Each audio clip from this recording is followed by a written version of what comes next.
अगर माँ बाप अपनी जमीन न भी दे फिर भी तुम उनके साथ अच्छा सलूक करो। अगर माँ बाप अपनी जायदाद से हिस्सा न भी दे फिर भी तुम उनके साथ अच्छा बर्ताव करो। अगर माँ बाप तुम्हारी बीवी को जेवरात न भी दे फिर भी तुम माँ बाप की खिदमत करो।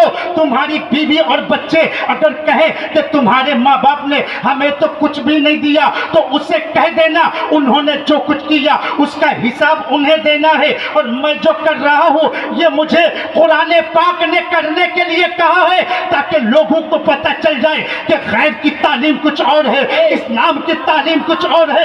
इस्लाम की तालीम सुनो लोगों। एक साहबी मेरे आका से अर्ज करते हैं, आका अगर माँ बाप अपने बच्चों पर जुल्म करे फिर भी बच्चे माँ बाप के साथ अच्छा सलूक करे। मेरे आका फरमाते हैं वो इन ज़लमाहु वो इन ज़लमाहु वो इन ज़लमाहु, अगरचे माँ बाप जुल्म करे, अगरचे माँ बाप जुल्म करे, अगरचे माँ बाप जुल्म करे फिर भी बच्चे को चाहिए कि माँ बाप के साथ अच्छा सलूक करे। अल्लाह के रसूल फरमाते हैं मलऊन मन अक्का वालिदैहि, मलऊन है वो आदमी जो अपने माँ बाप को सताए, खुदा की रहमत से दूर है वो आदमी जो अपने माँ बाप पे जुल्म करे।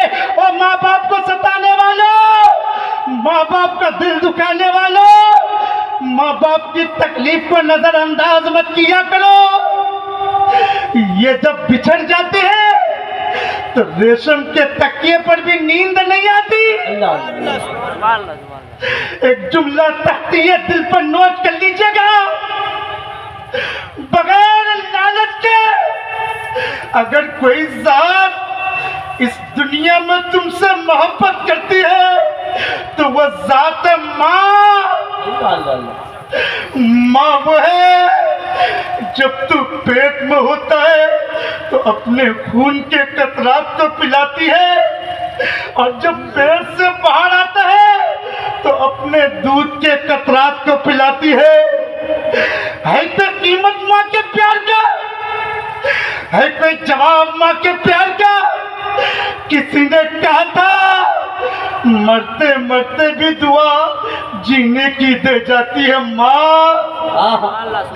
अरे माँ तो वो है जिनकी अपनी सांस अटकती होती है, हाथ उठा के कहती मौला मैं तो चल बसी मेरे लाल को सलामत रखना। अल्लाह अल्लाह मौला मैं तो चल बसी मेरे बच्चों को सलामत रखना। मिल्लत के नौजवानों, अगर आज तुम कामयाब हो, अगर आज तुम तरक्की कर रहे हो तो इसमें तुम्हारा कमाल नहीं, यकीनन तुम्हारे माँ बाप की दुआओं का कमाल है। लोगों अल्लाह तौफीक दे तो माँ बाप की कदर करो। ये चले गए तो फिर नजर नहीं आते। आपको मैं बताऊं माँ बाप होते कौन है? अगर बाप बिस्तर पे लेटा भी हो ना तब भी तुम्हारी जिंदगी की पूरी सल्तनत संभाल के लेटा है। इस दिन का एहसास तुम्हें कब होगा? जिस दिन बाप का जनाजा तुम्हारे दरवाजे से उठ जाएगा, जिस दिन बाप की चारपाई तुम्हारे दरवाजे से उठ जाएगी और तुम किसी परेशानी में घिरे होगे, कोई तुम्हें मशवरा देने वाला नहीं होगा, कोई सही रास्ता बताने वाला नहीं होगा। उस दिन तुम बूढ़े बाप को तलाश करोगे, कभी घर के अंदर ढूंढोगे, कभी घर के बाहर ढूंढोगे। चार पाई तो होगी लेकिन उसमें लेटने वाला बाप नहीं होगा। लाठी तो दीवार से लगी नजर आएगी लेकिन उसे पकड़ के चलने वाला बाप नहीं होगा। तब तुम्हें एहसास होगा तुमने कितनी बड़ी नेमत को खो दिया है। तब तुम्हें पता चलेगा तुम्हारी कितनी बड़ी दौलत तुम्हारे हाथ से जा चुकी है। मिल्लत के नौजवानों, बीवी बच्चों के लिए माँ बाप को न ठुकराया करो। तुम्हें पता नहीं है तुम्हारे घर में जो रिस्क उतरता है ना उसी बूढ़े माँ बाप के सदके में उतरता है। लोगों अल्लाह तौफीक दे तुम माँ बाप।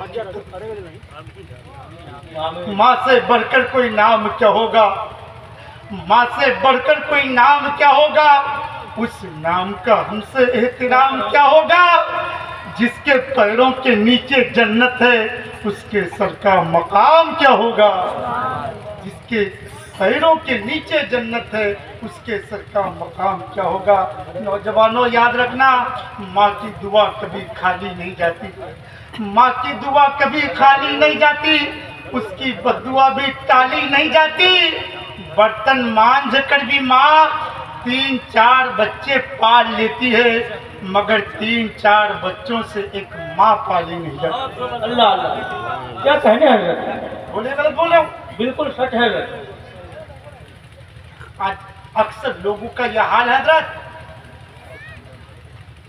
दिगर कामों में हजारों रुपए खर्च कर देंगे, जी जी, माँ बाप की दवाई के लिए 100-200 रुपए जेब से इस तरह निकालते हैं, ऐसा लगता है कि जिस्म से रूह निकल रही है।